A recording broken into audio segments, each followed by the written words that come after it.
it's the DISA valve. That'll be episode 1. All the work we do on this thing and it still sounds like a piece of shit. Hello and welcome to the first episode of a new series that I will be titling Gat's Garage. This is my 2003 BMW X5 with the 3-liter M54 engine in it. This video will primarily be focusing on rebuilding of the DISA valve. The first bit of footage that you're about to see was recorded about a year and a half ago. But since this was the first video I've ever made, I didn't really have much experience. I decided to scrap most of the footage, so in case I'm talking about footage you haven't seen or if I'm straying and going in a different direction, that's why, so just bear with me. The original video was also recorded in the dead of winter in a garage that had minimal heating capabilities, and because of that, the video, audio, and battery life capabilities of the camera were all struggling due to the cold temperatures that the camera was experiencing at the time. And to add insult to injury, the parts I used to rebuild that DISA valve have now failed prematurely. So we'll be rebuilding it a second time. Yep, nothing says competent mechanic, I know what I'm doing, like service rework on episode 1. So I promise this video won't be too repetitive since most of the original footage was lost due to the camera dying repeatedly. So I'll just fill in the blanks with what we don't have. But the positives of having to do this again means A, I can record better footage, and B, it gives me an opportunity to showcase the new base of operations for the series. About 6 months ago, I purchased this property which came with a beautiful 4-car garage. The property itself is fairly beautiful aside from the rain. More vehicle storage capabilities here in case 4 cars is not enough. My 2001 Jaguar XJR, which anyone who had followed the channel prior to this series starting may be familiar with, but I doubt anybody would. Some relics have started to develop, but I'll leave those for another video since this video is already going to be unorganized as all hell. More things to fix in case we ever run out of foreign cars to fix. Somehow I doubt that'll be an issue though, because the one thing I will showcase is our planning board here, which is currently showing the active problems with the vehicle, which are a year and a half in advance of the footage you're about to see, and you probably won't see any of this tackled until at least like after episode 6 or something. I'm very optimistic about things to come, but I won't waste any more time because this video is already going to be long as hell, so I say we dive into the original footage here. Turns out the battery on this thing is not exactly like these cold temperatures that we've been having recently. So battery died, not sure when it stopped. Nothing crazy exciting has happened. Not the correct size whatsoever, but we'll make them work. Because if you don't have nitrile gloves on when you're making an automotive tutorial, what are you doing? Makes you look like you don't even care about the car. It's what we're doing today. So we're going to start with, this is not really the scope of the job today. We're actually going to be rebuilding the DISA valve here. I will mention, I got no real reason to rebuild the DISA valve, aside from the fact it has a vacuum leak and it's hissing.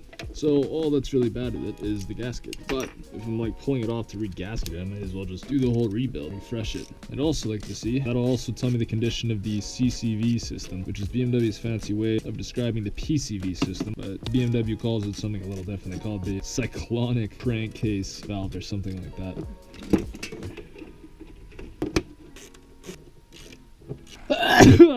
Excuse me. Fucking embarrassing. Perfect. Now let's address what we're actually here to address here. Right off the bat, do not have a ratchet presently available that is capable of removing these. Not a T45. Ratchet's a bit overkill, but we'll do it. Turn the heater off because it's making a lot of noise, but now it's getting a little chilly in here, so you guys are gonna have to just suck it up. How in the fuck does this connector work? Is this one that has like the little... Oh, it does. It does have the little spring there. I actually really like these connectors. I'm very quick to judge the connectors BMW uses. Yeah, I kind of wish I had a better lighting situation. Can't believe that actually worked. Pretty sure these are vacuum actuated. Don't exactly know where that vacuum comes from. There we go. What all is in my intake manifold? A bit of kind of grossness. Aside from that, it's not too shabby at all.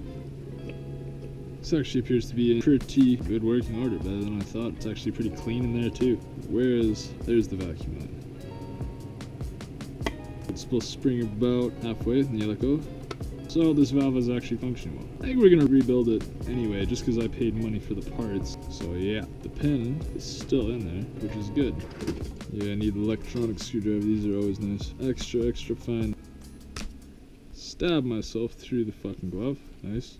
That pin is very good in there, which is good because it means it wouldn't have taken my engine out. However, it does mean it's slightly more difficult to rebuild the valve here.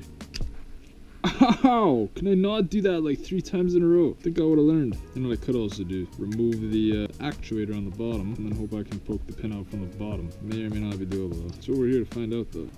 I think I thought I could go from behind and pop the cover off from beneath it. The solo is very clean and tidy actually. Gasket, however, she's seen better days.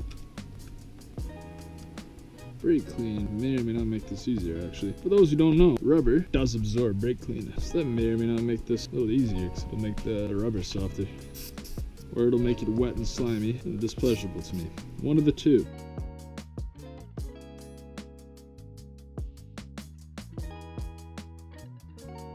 Dripping brake clean into open drawers on the toolbox is always nice. Why am I not doing this over a garbage bin? What am I doing? Actually, I might have a toothbrush here. Unless it was thrown out. Fear it may have been thrown out. Holy crap. Doing suspension work is very dirty, especially during the wintertime. That's all road salt.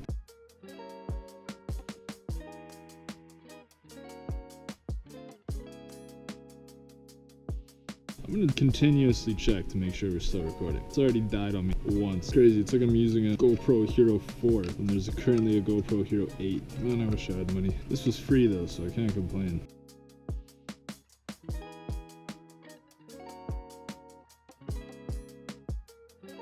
The original plan for this channel is I actually kind of wanted to do all of this, but as a live stream. But as I'm seeing now, there would literally be 15 minutes of me scraping gasket off.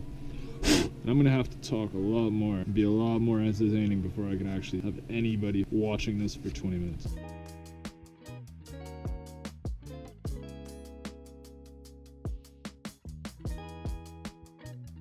One more shot of brake clean, but I'm also gonna leave the gasket off as of right now. We are going to use this Tech Smart SMP rebuild kit. I'm gonna do this at the toolbox. I actually really like the lighting we have here.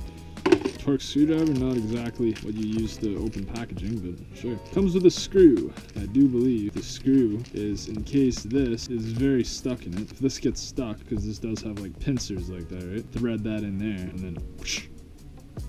Doesn't this seem familiar? What do we have for pliers? That might actually help.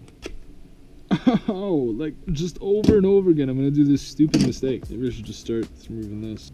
It's gonna spring off and shoot me in the face. I'm gonna just see this coming.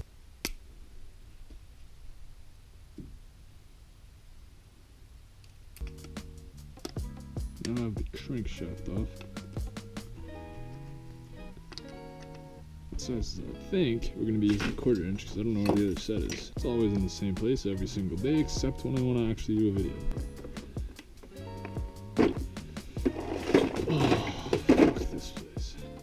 The one we don't have. That is a bit overkill. We'll just throw it in my hand. I suppose I could also just do this. Push the clip in. I think only half of the clip is actually exposed here because this side is closed. Yep, some of that footage was pretty rough, I'm not gonna lie. I'd like to think I got a little bit of a better handle on it now than I did before. Far better lighting situation here though, I gotta tell you that much. Boom. You can see our DISA valve has been disconnected for a long time since it doesn't work properly.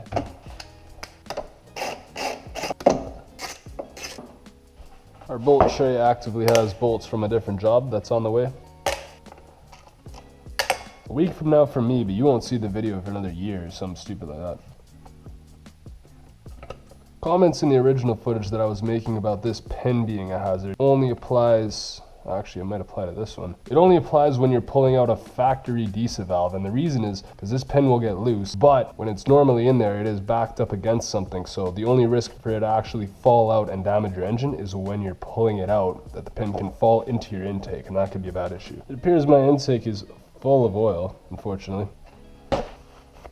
A good portion of the residue that we're looking at is probably due to the fact that I did an intake cleaning at some point not that long ago. In an attempt to clean the idle motor, but overall it just gave me more problems because the seafoam spray I used ended up just pooling up in the bottom of the intake manifold. I wouldn't recommend doing that again. Well, let's try this again. This is slightly loose right off the bat. After this failed originally, I thought I did go in here and attempted to confirm that it wasn't a cause of just the bolt being loose.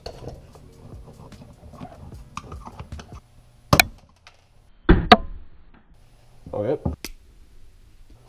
zipper off. Now the original method of removal for this is to use a screw. Here are the original pieces. I do hope my camera can focus with how bright this light is. The screw is a very destructive method for pulling things out, but if this doesn't work for me, well, it did. Hope this is reserviceable. It's been so long since I had it apart the first time that I didn't remember if I had actually gotten an upgraded DISA valve kit, the one that uses a bolt and threads into the pin on the end so that there is no risk of the other pin coming out. I also don't have the footage to confirm how I even put that pin in there. Since I keep documentation of all the parts that I do replace, I have the part number and I was able to find the actual video that shows the pieces, and the pieces that I took out are actually incredibly familiar with the pieces that originally failed to begin with. That being said, I think we may be able to.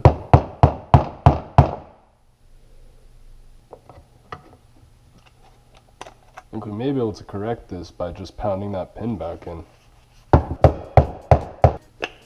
What the hell? The only reason I actually rebuilt it in the first place is because this gasket was leaking. Goes to show you, if it ain't broke, don't fix it. This also does prove the point though, that there is good reason to fear this, because that pin did back out after I put it in. The original one, I could barely get that pin out of there, like it was in there pretty good, but after I rebuilt it, my new one the pin is walking out. So had I been a little smarter the first time I had rebuilt this, which was a long time ago, I would have ensured that I had gotten an upgraded system. Because for all I know, this potentially damaged the DISA valve itself when the flap goes all loose and starts contacting the housing. There is still a small amount of play in this. I don't remember from looking at the original video. It's hard to tell how much play this thing had when it had the factory parts in it. I think to be safe, I better put the old parts back in. Oh, jeez. This hex shape is what's supposed to hold that flap from rotating there.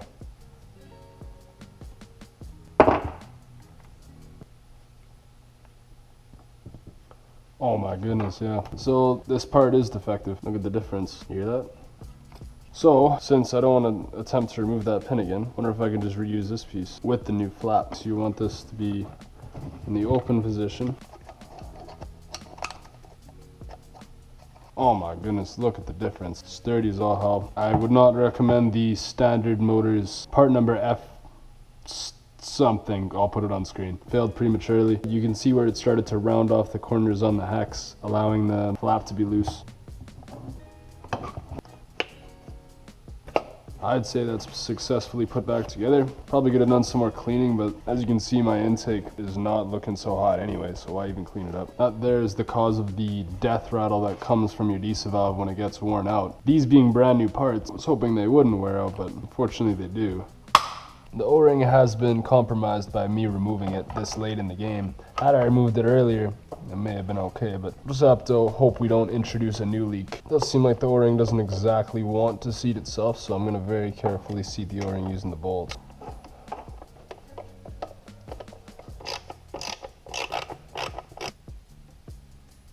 Connect this connector that I raved about when I made the original video. And that's about it. Simplest video that took an unbelievable amount of time to do. You get keys and let's see how she runs.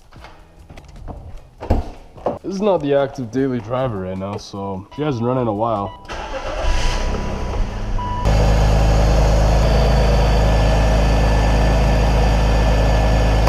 When I was recording episode 4, 5, 6, I don't even know at this point, discovered that the DISA valve was making a whole lot of noise, and I promptly unplugged it, and it has been unplugged since the making of that video.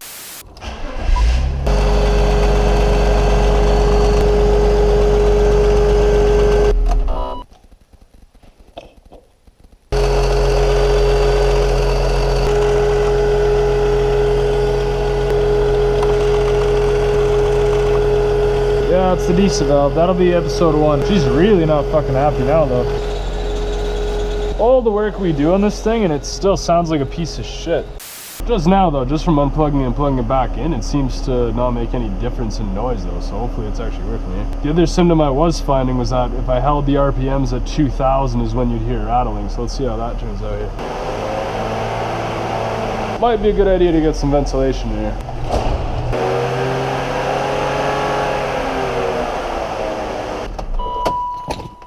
I don't hear any rattling throughout the RPM range there.